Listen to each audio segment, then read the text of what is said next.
करते हैं। कल हमने एक्सरसाइज की,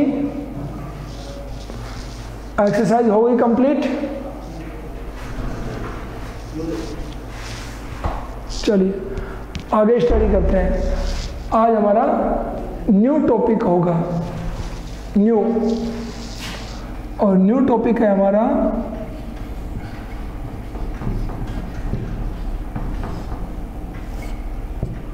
नरेशन। क्या है? बोल के देख लिया करो, सब बोल के देख लिया करो हर स्पेलिंग को एक बार। Narration, okay, narration. आगे देखिए, नरेशन का दूसरा नाम भी है स्पीच। नरेशन का दूसरा नाम क्या है? Speech, okay. सेकंड नेम है इसका स्पीच। ध्यान देंगे, अब लिखना उखना कुछ नहीं है, आपको सिर्फ अंडरस्टैंड करना है, क्योंकि थीम जब तक क्लियर नहीं होती है, जब तक थीम क्लियर नहीं है आप कुछ नहीं कर पाएंगे। तो अपनी थीम को क्लियर करिए पहले। देखिए, narration means speech. There are two types of speeches. Speech दो प्रकार के होते हैं, ध्यान देंगे। लिखना बिल्कुल नहीं है, लिखने वाले लोग फ्री हो जाएं। Speech two types. Number 1 direct speech, and number 2 indirect speech. ठीक है, तो चाहे तो आप ये कह सकते हैं कि नरेशन दो प्रकार के होते हैं। नरेशन दो प्रकार के होते हैं, direct speech and indirect speech, या नरेशन का दूसरा नाम दे लो आप, नरेशन या स्पीच दो प्रकार के होते हैं। These narration and speech are the similar words. Similar word है ये दोनों के। तो चलते हैं यहाँ पे, direct speech and indirect speech. Neha लिख रही हो आप? Neha, you are writing. I have said you to don't write. लिखना नहीं है, मैं ये कह चुका हूं आपको, है ना, लिखना नहीं है। चलिए, after this direct speech again has two parts. Direct speech के फिर दो भाग होते हैं, ओके। फर्स्ट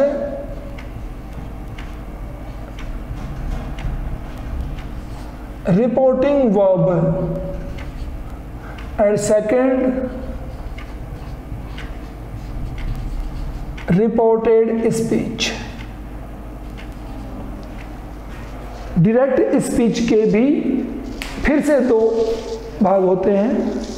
एक होता है रिपोर्टिंग वर्ब एंड दूसरा है रिपोर्टेड स्पीच। क्लियर? अब सब लोग यहां से फिर से पढ़िए, आराम से जाइए, आराम आराम से पढ़ेंगे, जल्दबाजी नहीं करेंगे। बिकॉज आपको आज से पहले भी नरेशन स्पीच पढ़ाए जा चुके हैं, बट आपको आते नहीं है। द रीजन इज जल्दबाजी करते हो, छोटे आइटम हो ना, जल्दी बहुत करते हो। बड़े होते हैं उनको समझा लेते हैं हम, तुम जल्दी करते हो, जल्दी नहीं करना है।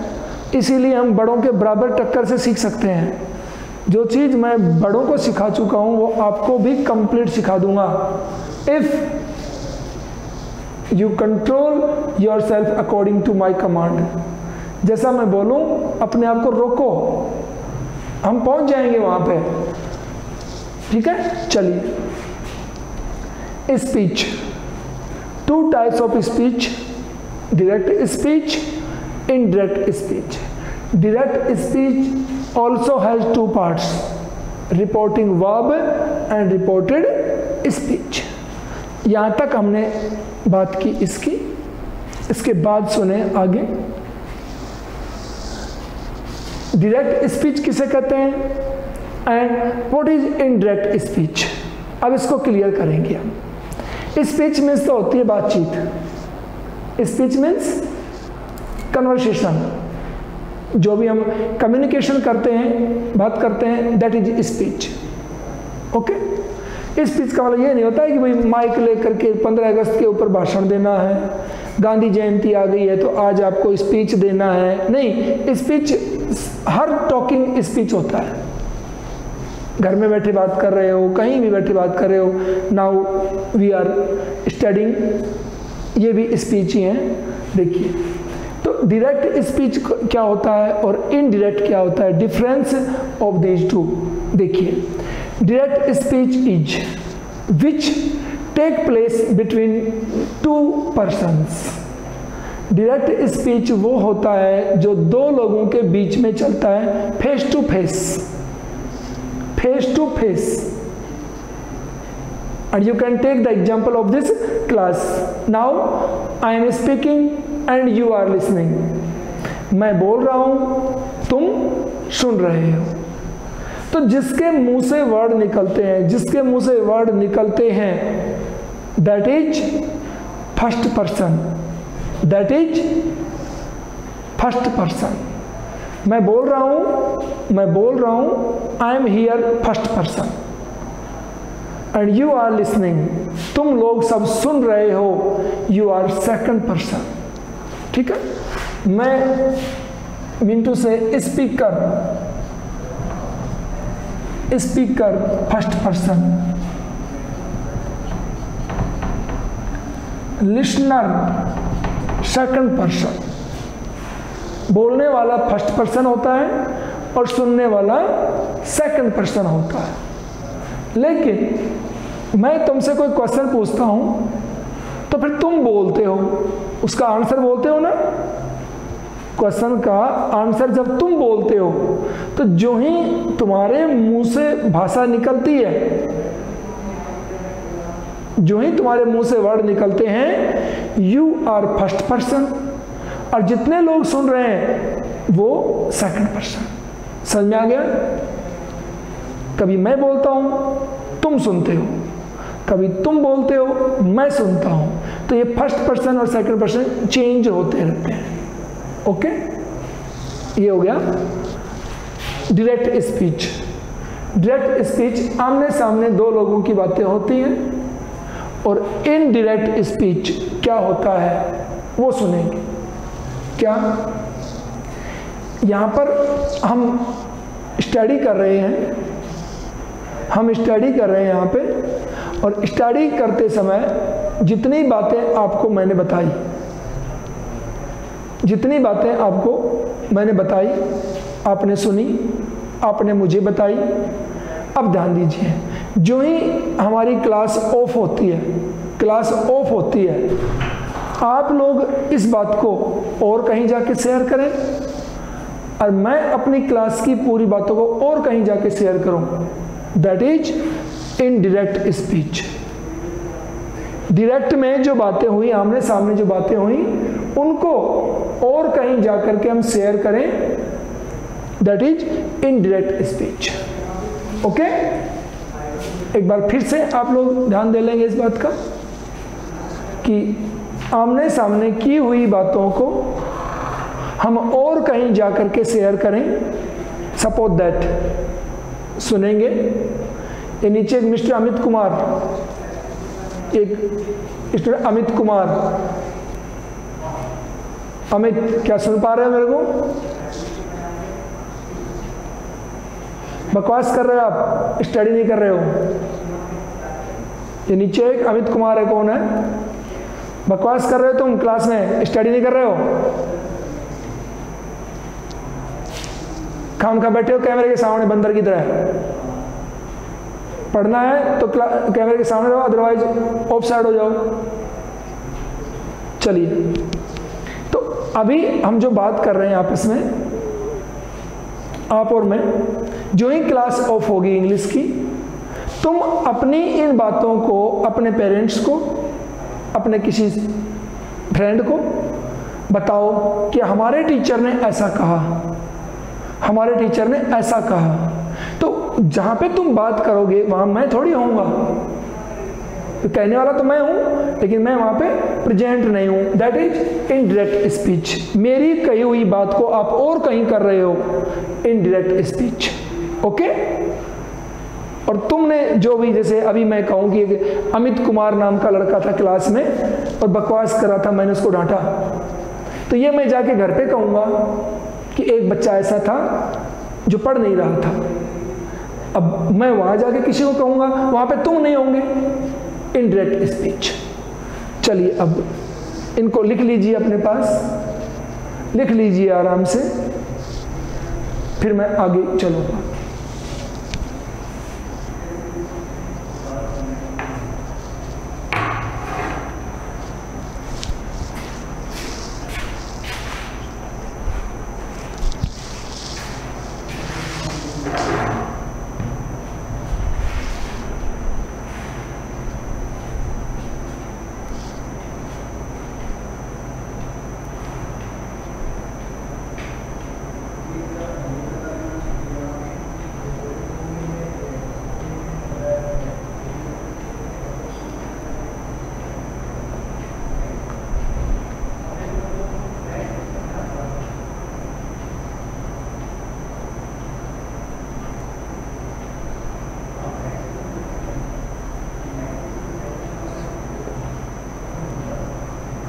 चलिए मैं इसको इरेज करता हूँ। बाय द वे को रह गया हो तो नो प्रॉब्लम, मैं लिखता रहूँगा बार बार, ध्यान देंगे। हम जो स्टडी कर रहे हैं वो डायरेक्ट स्पीच को हम किस में चेंज करेंगे? डायरेक्ट स्पीच को चेंज करते हैं हम किस में? इनडायरेक्ट स्पीच में। हम डायरेक्ट स्पीच को इनडायरेक्ट स्पीच में चेंज करते हैं। ये है हमारा स्पीच या नरेशन। ओके, देखिए, when we change a direct speech into indirect speech, we have to pay heed on the 4 major points.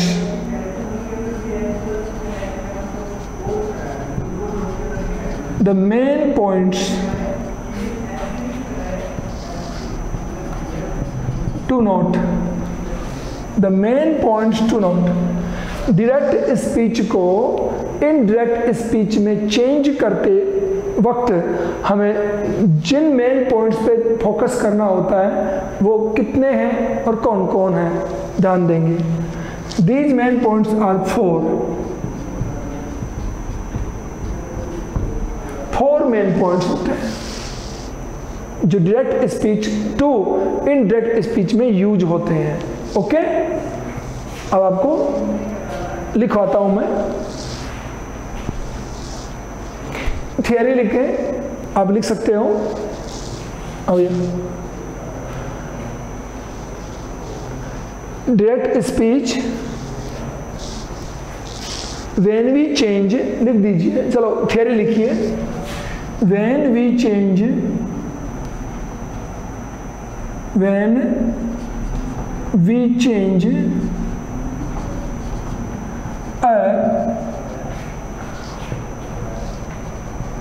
direct speech, when we change a direct speech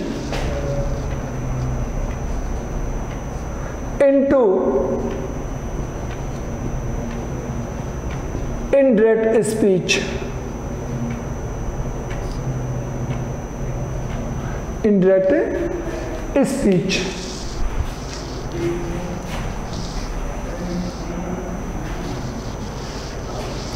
when we change a direct speech into indirect speech,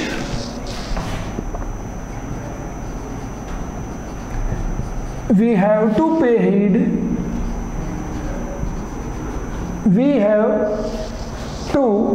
pay heed on the following on the following main points, following main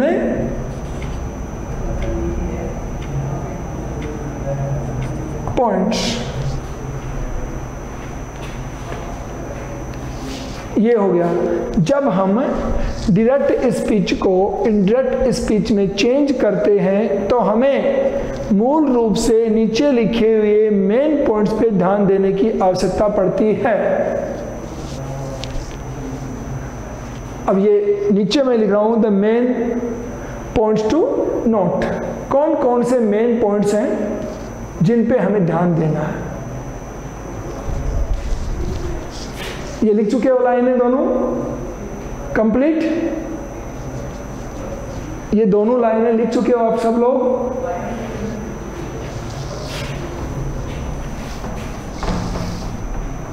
main points और number बताया आपको, number 1 ध्यान देंगे। Number 1 क्या है? Number 1 use of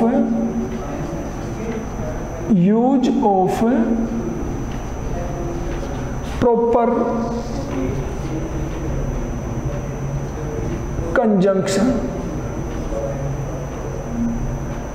use of proper conjunction, number 1।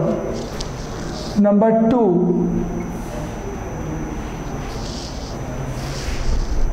Use of proper conjunction, number 1। Number 1 को समझ लें एक बार, आप एक बार सभी लोग अंडरस्टैंड कर लें ये नंबर 1 पॉइंट क्या है।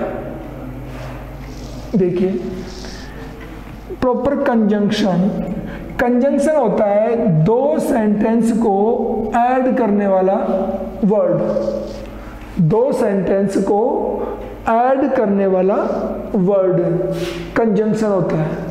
तो कंजंक्शन का यूज करना है हमें, कौन आएगा कौन नहीं आएगा बता देंगे आपको। देखिए number 2,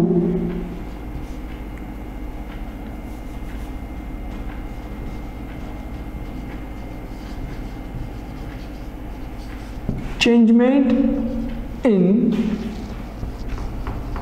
the tense of the verb, changement in the tense of the verb।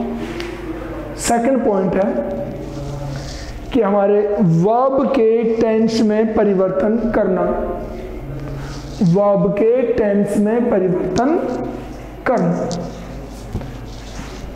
Point number 2। Point number 3,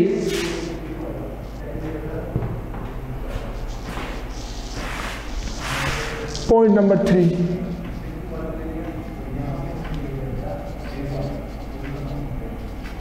changement in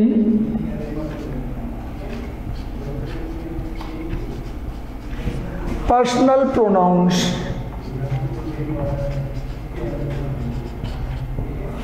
changement in personal pronouns. Personal pronouns में चेंजमेंट थर्ड होता है। पर्सनल प्रोनाउन जानते हैं? व्यक्तिगत प्रोनाउन, व्यक्तिगत प्रोनाउन जिनको बोलते हैं हिंदी में personal pronoun. And number 4 changement in the words of time and place, changement in the words of time and place। ये 4 चेंजमेंट हम लोगों को करने होते हैं। टाइम एंड प्लेस, समय और स्थान सूचक शब्दों में परिवर्तन। चलें, डन कर चुके हैं सभी? चलिए अब मैं आपको समझाता हूं। देखिए प्रॉपर कंजंक्शन कैसे इन चीजों को समझते हैं वो देखिए।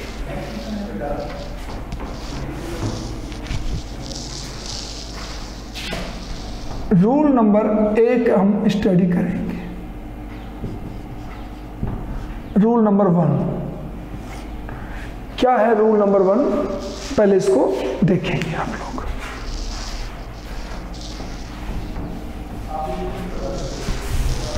Rule number 1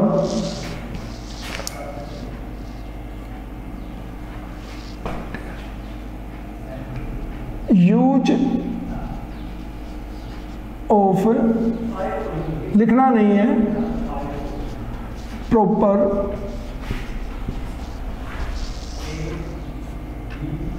conjunction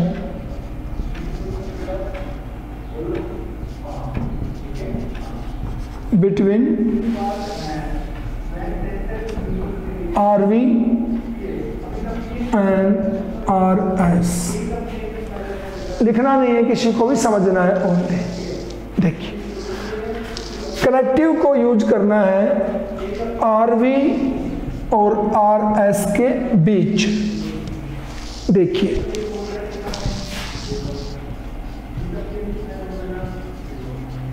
Radha said, Radha shade कुम,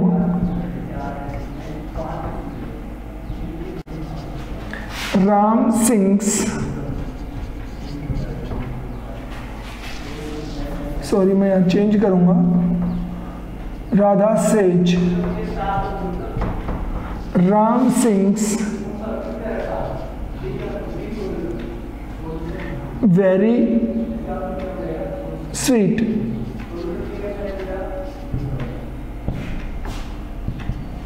राम सिंग्स वेरी स्वीट। ध्यान देंगे आपको और कुछ नहीं करना है, अंडरस्टैंड करना है। लिखने की कोई जल्दबाजी नहीं है, कल लिखवा लेंगे, बस एक बार ट्रैक पे आ जाओ।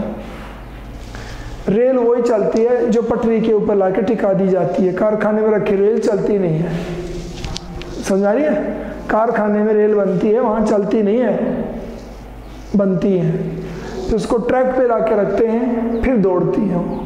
तो मैं अभी आपको ट्रैक पे ला रहा हूं, अभी दौड़ने की कोशिश मत करना। पहिए नहीं लगाए हैं मैंने अभी आपको, अब बिना पहियों के दौड़ नहीं सकते। ठीक है, चलिए ध्यान क्या देना है। ये जो सेंटेंस मैंने लिखा है, दिस सेंटेंस हैज 2 पार्ट्स। एक कोमा लगाया यहाँ पे देखिए, और फिर डबल कोमा ऊपर की ओर है। मैंने इसको अलग किया है, इसको अलग किया है। लिखा हुआ सेंटेंस हमें कैसा मिलेगा? ये जो सेंटेंस है ये कैसा है? Direct speech. कैसा सेंटेंस हमारे पास? ये डायरेक्ट स्पीच का सेंटेंस। और we have studied it. Direct speech has 2 parts. Direct speech के 2 पार्ट होते हैं, लाइक RV एंड RS, है कि नहीं? पढ़ चुके हैं ना? देखो राधा सेज, ये क्या है?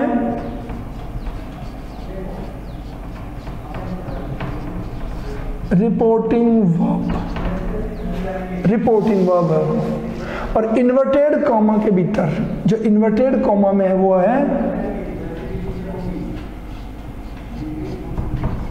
Reported speech. समझे?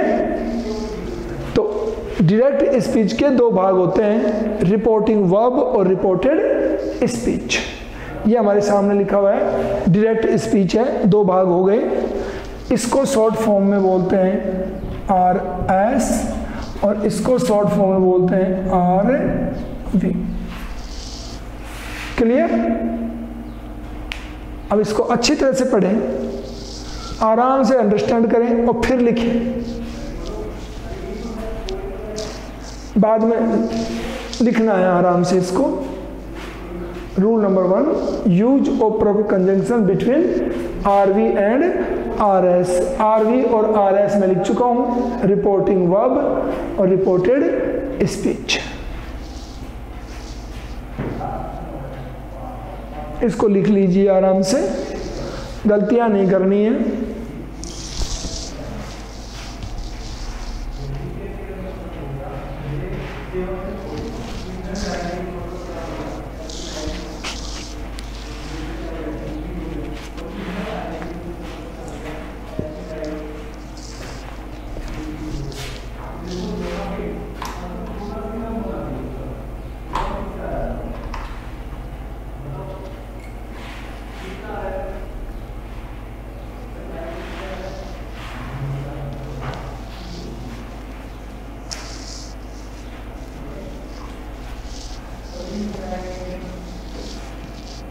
चले, ध्यान दें अब आप लोग, मैं इधर उधर का सब खत्म करता हूं यहां पे।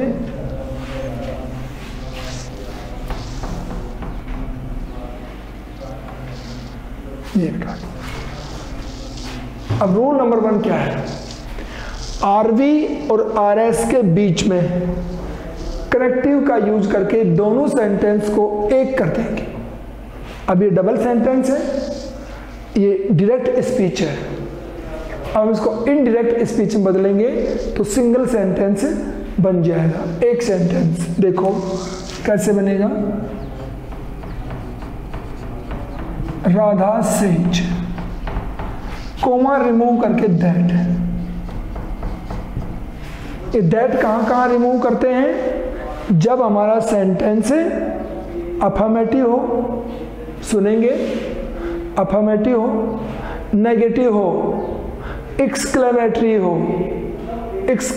हो तो दैट का यूज करते हैं, बाकी में दैट का यूज नहीं करते हैं। चलें देखिए अच्छी तरह से। राधा सेज, कोमा रिमूव करके कनेक्टिव क्या जोड़ा? ये कंजंक्शन है अपना, that. After then Ram sings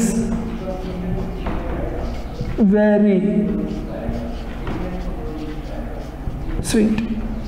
अब देखिए कोमा वहां सब हट गए और एक सेंटेंस बन गया पूरा। रिपोर्टिंग डायरेक्ट स्पीच के 2 भाग होते हैं, रिपोर्टिंग वर्ब, रिपोर्टेड स्पीच, और इनडायरेक्ट स्पीच में दोनों को जोड़ के एक बना देते हैं। ये बन गया। ये लिख ही लिया था आपने, ये लिख लिया था ना। अब इसको चेंज करके ये लिखो इसके नीचे। ये क्या है?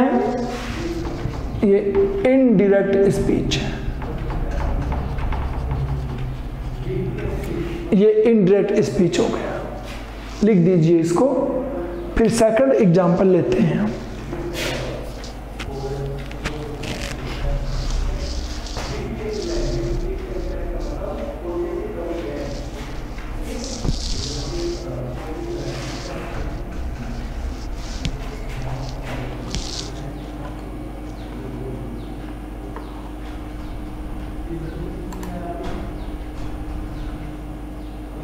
चलें आगे चलते हैं।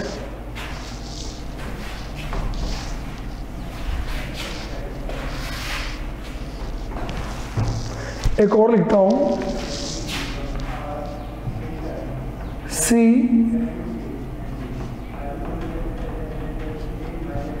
Says to me, she says to me.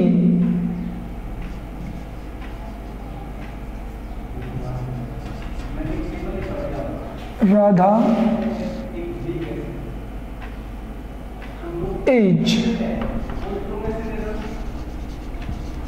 a good girl। अब ध्यान देंगे, हम समझने लग गए हैं कि इन्वर्टेड कॉमा के अंदर जो सेंटेंस है इसका नाम क्या है? Reported speech. क्लियर? और सिंगल कॉमा के इधर ये क्या है? Reporting verb. समझ चुके हैं? Reporting verb, reported speech. अब ध्यान देंगे, अभी हमने बात की रिपोर्टिंग वर्ब, ये देखो,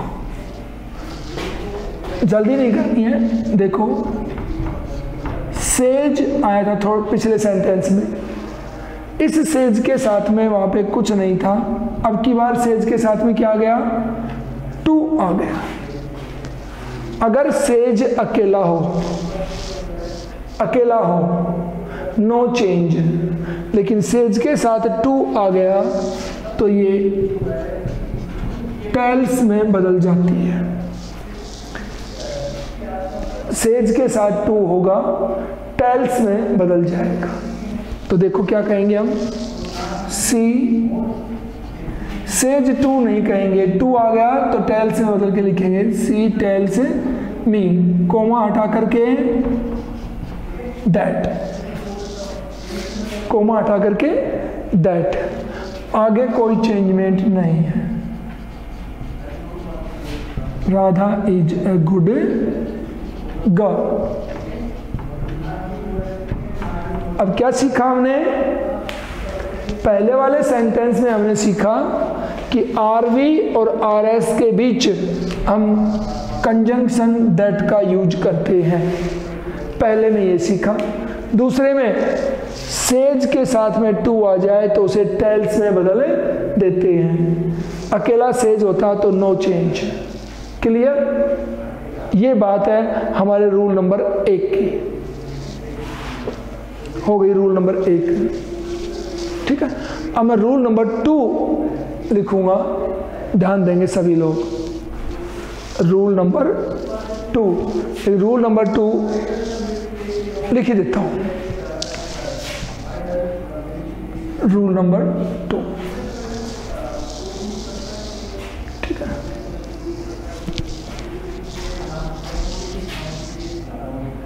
if the verb of RV is in past tense,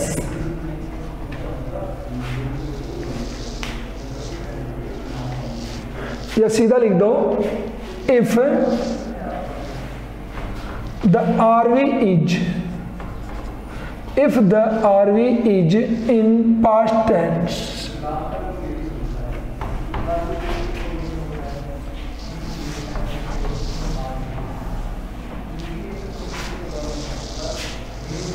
if the RV is in past tense, then RS is also changed into past tense।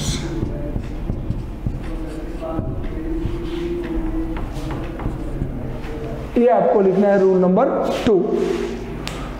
RV past tense में हो तो आरएस का टेंस भी past tense में बदले जाता है। ये बात कहाँ कही हमने, नोट नंबर 2 में।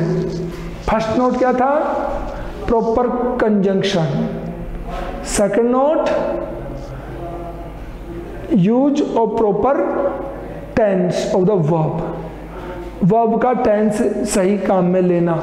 तो आरवी का टेंस पास्ट टेंस है तो आरएस का टेंस भी पास्ट टेंस करना पड़ेगा। ये है हमारा सेकंड रूल। अब सेकंड रूल की थीम देखिए क्या है।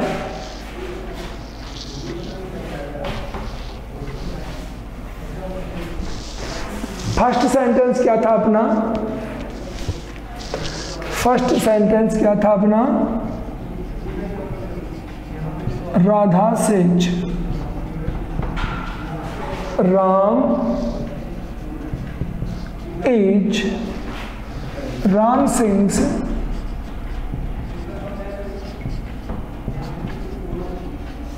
Very sweet. ध्यान देंगे सभी लोग, ध्यान देंगे। ये हमारा रूल नंबर 1 के अंदर सेंटेंस था। Radha says Ram sings very sweet. देखो आरवी का टेंस सेज था उस समय, सेज था ना, इसलिए आर एस के टेंस में कोई चेंजमेंट नहीं किया हमने, सिंग्स का सिंग से ही आ गया। लेकिन अब रूल नंबर 2 क्या कहता है कि आरवी अपनी किस में हो जाए, पास्ट टेंस में। आरवी किस में हो जाए, पास्ट टेंस में, तो इसका टेंस भी पास्ट टेंस हो जाएगा, ये रूल है।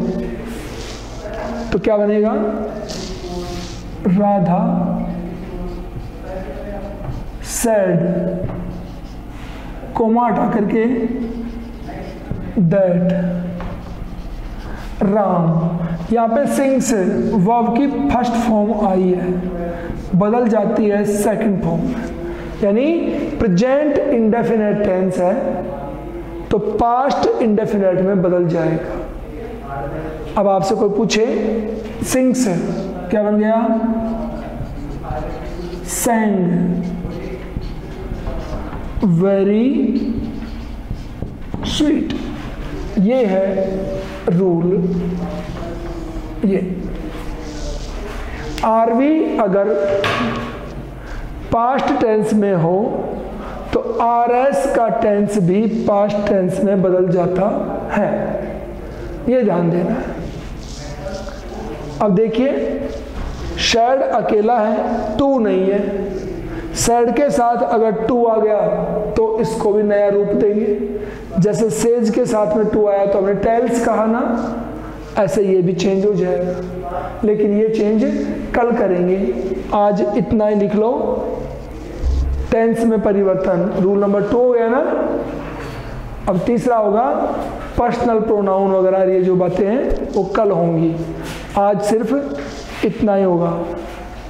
जितना हमने पढ़ा है पूरे को रिवाइज करना है, कंप्लीट रिवाइज करना है घर पे आज, ताकि कल की क्लास में जब आप बैठें तो आपको ऐसा लगे कि मैंने इनको जाना है और ये अननोन नहीं है मेरे लिए, अननोन नहीं होने चाहिए कोई भी, ठीक है। तो स्टडी करना, धीरे धीरे हम आगे बढ़ेंगे। Okay, thank you, have a nice day.